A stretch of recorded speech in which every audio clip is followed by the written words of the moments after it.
Oi pessoal, tudo bem? Então, a gente vai iniciar o processo dos 5 círculos do amor.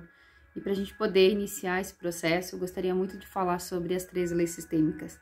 Então, as 3 leis sistêmicas, elas fazem parte da nossa vida, goste a gente ou não, conheça elas ou não, aceite elas ou não na nossa vida. Como assim? Elas interferem e elas agem no nosso jeito de ser, as coisas que a gente faz, de uma forma muito inconsciente. Então, as leis sistêmicas, elas atuam na nossa vida de diversas maneiras. Mesmo que a gente não saiba nada sobre elas, mesmo que a gente não conheça elas, elas agem na nossa vida, assim como a lei da gravidade, né? A gente não enxerga a lei da gravidade, a gente não consegue pegar a lei da gravidade. Mas a lei da gravidade, ela age na nossa vida o tempo todo, o tempo inteiro. Mas vou eu lá, caio um tombo, né? E aí, de repente, eu penso que a lei da gravidade não manda mais em mim. E aí, eu começo a brigar com a lei da gravidade. A lei da gravidade vai olhar pra mim e vai dizer, abençoada, não vai rolar, né? Mas eu começo a teimar com a lei da gravidade e digo assim, bom, agora a partir de hoje a lei da gravidade não manda mais em mim.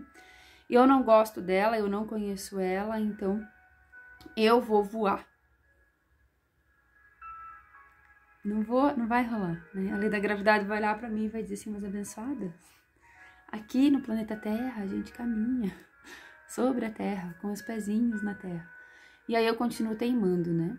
E aí a minha vida vai ser bastante danosa, eu vou ter bastante trabalho com relação a isso. Então, ter o conhecimento sobre as leis sistêmicas, ele é muito importante porque ele facilita a nossa vida. É como se a gente pegasse um manual e começasse a seguir esse manual para fazer alguma coisa, né? E à medida que a gente vai entendendo este manual de vida, as nossas relações vão ficando mais leves, a nossa vida vai ficando mais leve, né? Então, eu vou falar um pouquinho sobre elas, para que vocês entendam o que são essas 3 leis sistêmicas e como elas agem na nossa vida, tá? A primeira lei sistêmica que Bert Hellinger fala nos seus livros é a lei da hierarquia. O que é a hierarquia? A hierarquia é tudo aquilo que veio antes, é tudo aquilo que é maior, é tudo aquilo que precisou acontecer antes para que outra coisa pudesse acontecer depois. Então, existe uma ordem para as coisas, né? Essa é a primeira lei da vida, sistemicamente falando.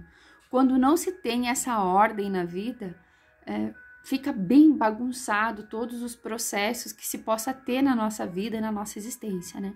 Então, hierarquia, né?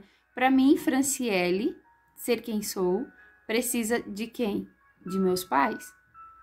Meus pais, para serem meus pais, precisam de quem? Dos meus avós. E assim sucessivamente. Então, na lei da vida, existe uma ordem para que as coisas possam acontecer, para que eu possa existir, para que as coisas possam funcionar e a vida precisa acontecer.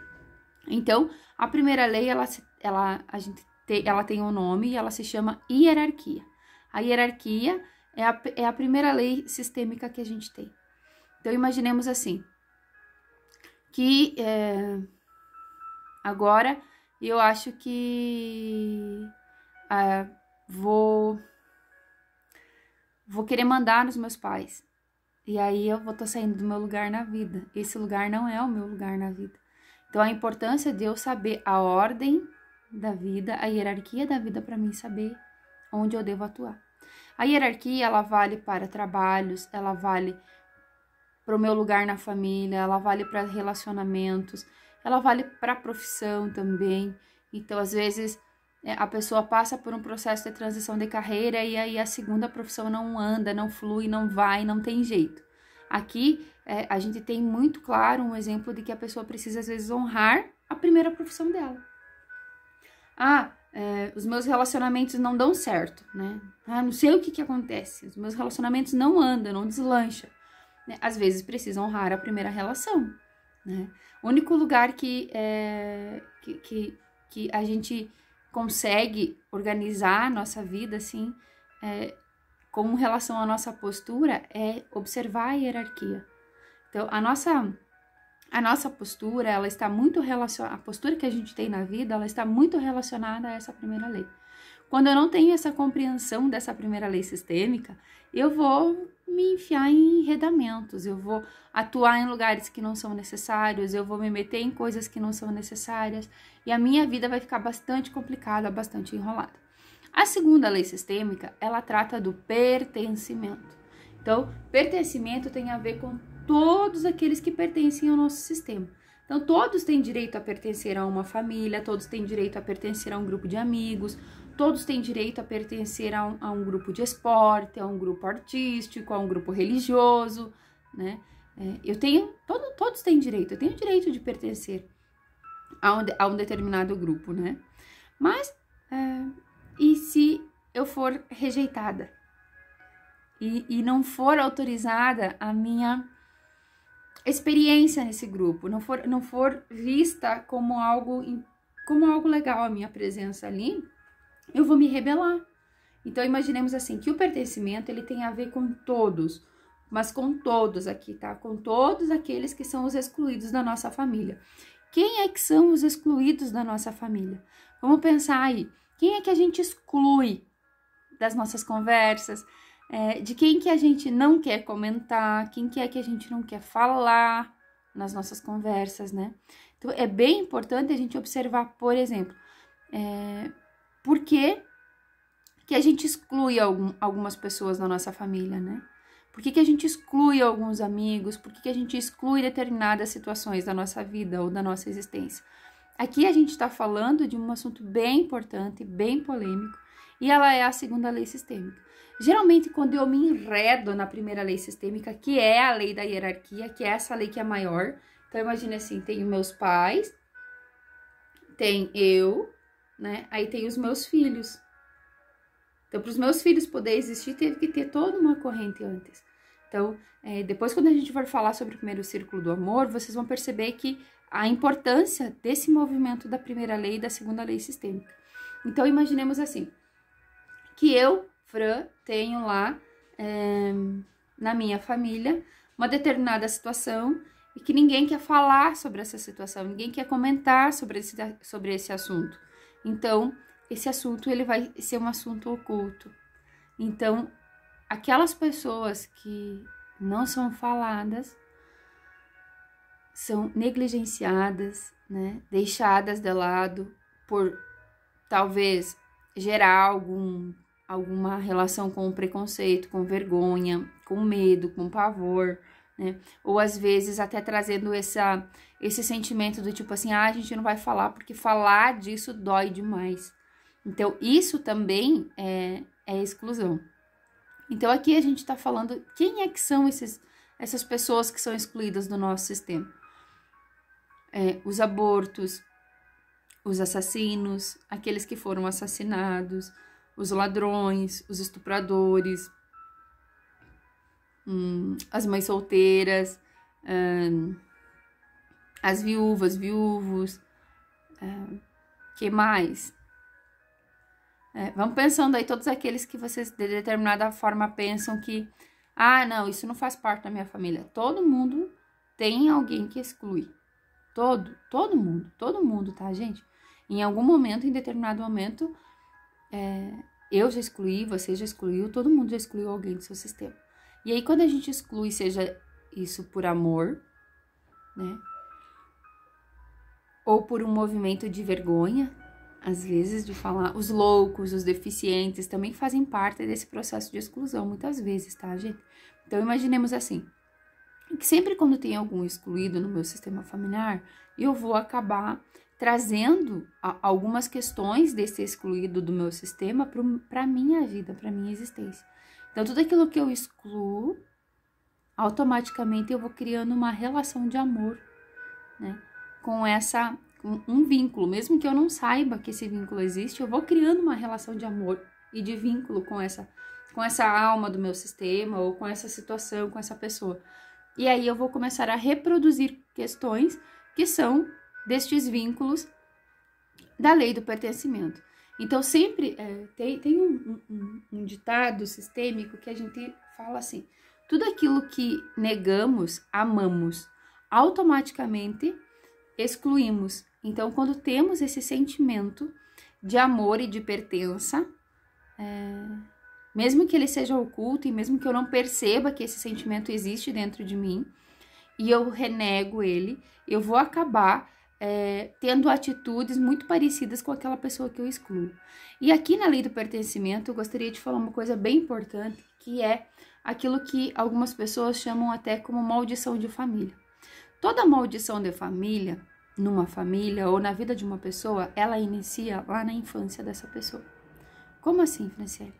Imagina assim, que no teu coraçãozinho de criança, quando você é pequeno, você escuta as histórias que acontecem na sua família. Você vê coisas que acontecem na sua família. E aí no coraçãozinho da criança, a criança diz assim: eu nunca vou fazer isso na minha vida. Eu nunca vou fazer as pessoas sofrer. Eu nunca vou fazer isso na minha vida. Nunca, nunca, nunca, nunca, nunca, nunca, nunca. E aí o que acontece? Essa criança vai se tornando um adulto. E quando ela se torna um adulto, ela vai acabar cometendo os mesmos erros daquele adulto que no coraçãozinho dela, lá na infância, ela disse que ela nunca seria igual. Que ela nunca faria. Que em momento algum da vida dela, ela se colocaria a serviço para fazer algo parecido com aquilo. E de repente ela está lá, fazendo. Então, a segunda lei, que é a lei do pertencimento, né? Eu gosto muito de usar essa história e vincular ela a essa história que é da natureza. E a natureza nos ensina e nos humaniza muito quando a gente começa a observar a natureza com olhos de observação e de aprendizado mesmo, né? Porque a natureza tem muito para nos oferecer e ela tem muito a nos ensinar. Então, imaginamos assim, que eu, agora, na vida, sou um grande rio.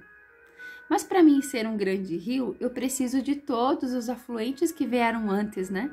Preciso de todos os rios e todas as fontes que estão no meu caminho para que eu possa ser eu.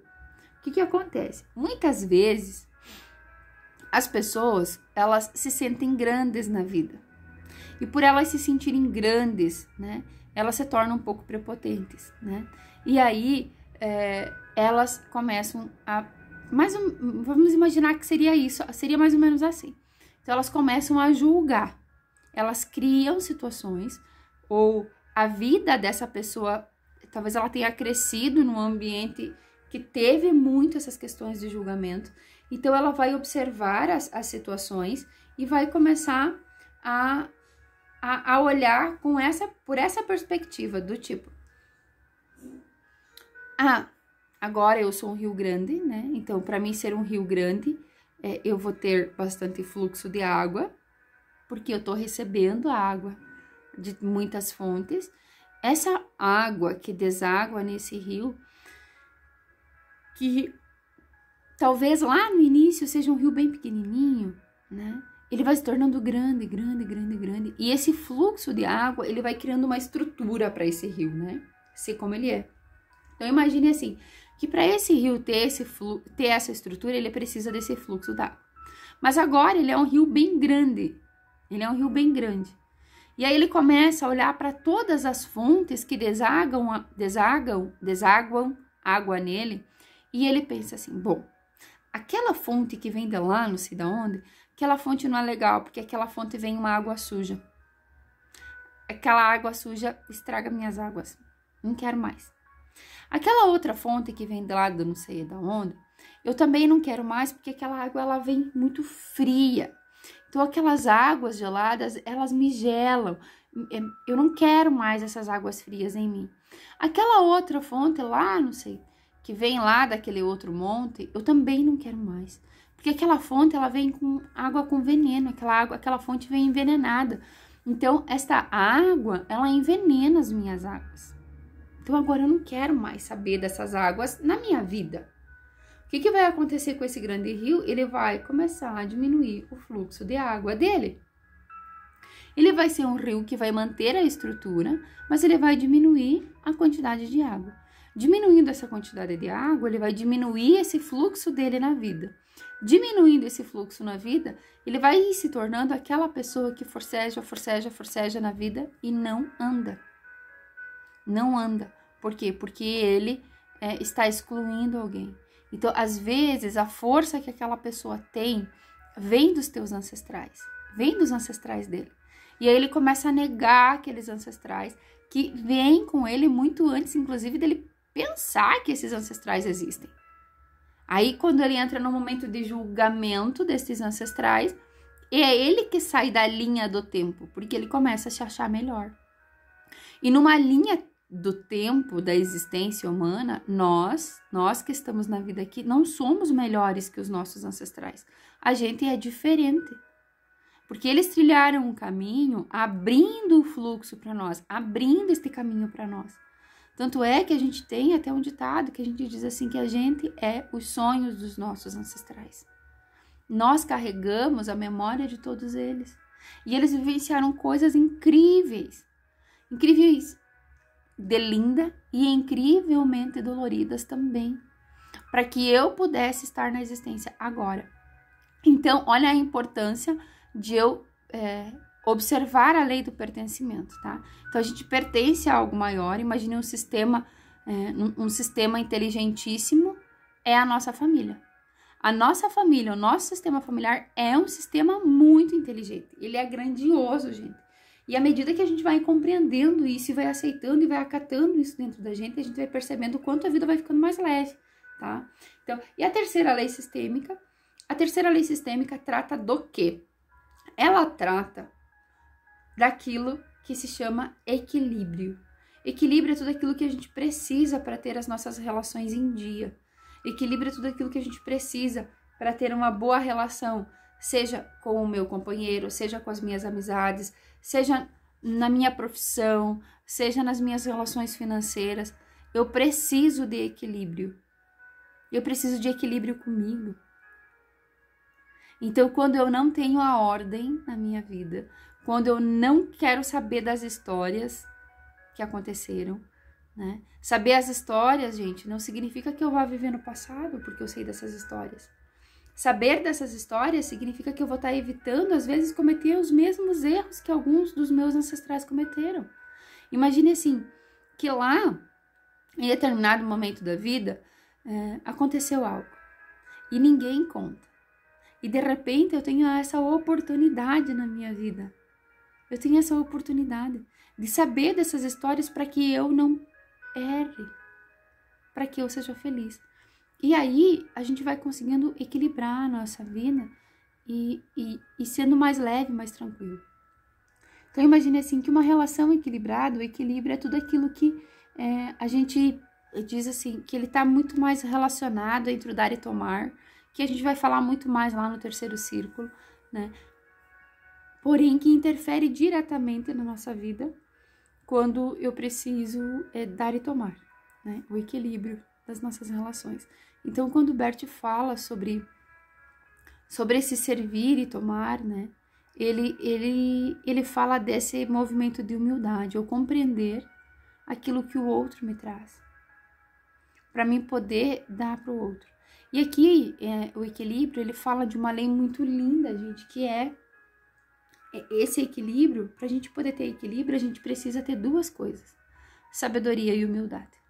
A gente precisa ter sabedoria para pedir algumas coisas e humildade para receber. Porque às vezes o que o outro tem para me dar é o melhor que ele tem. E eu não posso julgar que aquilo seja errado ou menos ou demais. É eu que preciso tomar aquilo que o outro me dá, sem julgamento. Então imagine assim, que numa relação, nesse momento da vida, eu vou me relacionar com alguém e aí eu imagino que essa pessoa precise de alguma coisa. Eu julgo internamente que ela precisa de algo, mas ela não tá precisando de algo, mas eu julgo que ela esteja. Então, quando eu estou julgando que alguém precisa de alguma coisa, aqui eu já saí do equilíbrio. Então, tem uma face do ser humano que ela é muito legal da gente identificar, que é quando a pessoa ela é boa demais em dar as coisas, em ofertar as coisas, ela tem uma dificuldade extrema de receber. E aí, se eu tenho uma dificuldade extrema de receber, em determinado momento da vida, eu vou dar demais. E aí, quando eu dou demais, eu vou entulhando a pessoa de coisas, eu vou sufocando a outra pessoa com as coisas que eu vou dar.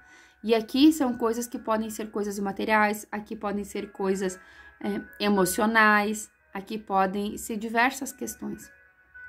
Mas se eu desequilibrar essa relação do dar, a pessoa que recebe demais, ela vai começar a se afastar. Por quê? Porque eu tô sufocando a pessoa já não tá mais me enxergando, né? E aí, a gente vai se apartando. E aí, imagine assim, que agora que eu estou me relacionando com você, e aí eu quero te dar muitas coisas, e eu vou entulhando você, entulhando você, e aí eu vou colocando diversas coisas no teu colo, e de repente eu coloquei tantas coisas no seu colo que você não me enxerga mais.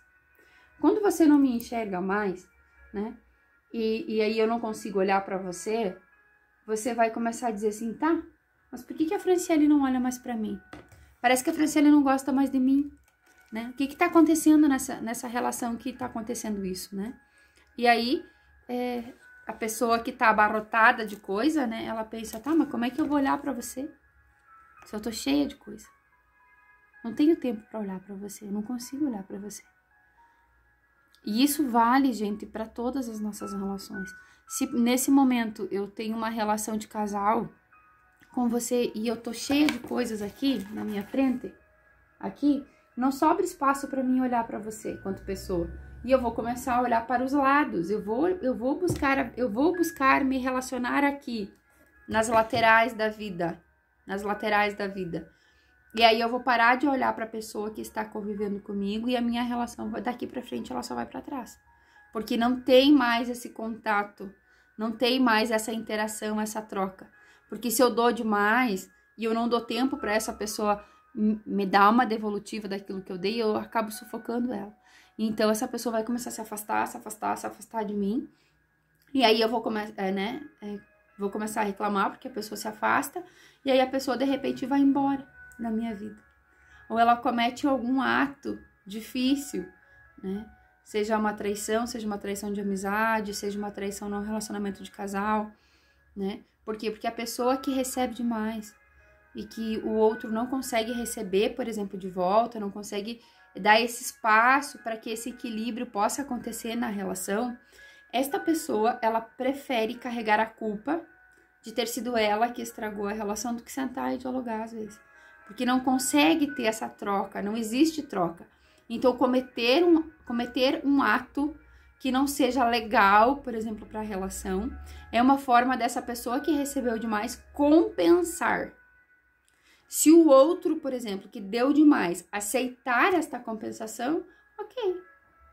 Se o outro que deu demais não aceitar, também tá tudo ok, né? Mas a pessoa que geralmente recebe demais, ela vai começar a se afastar.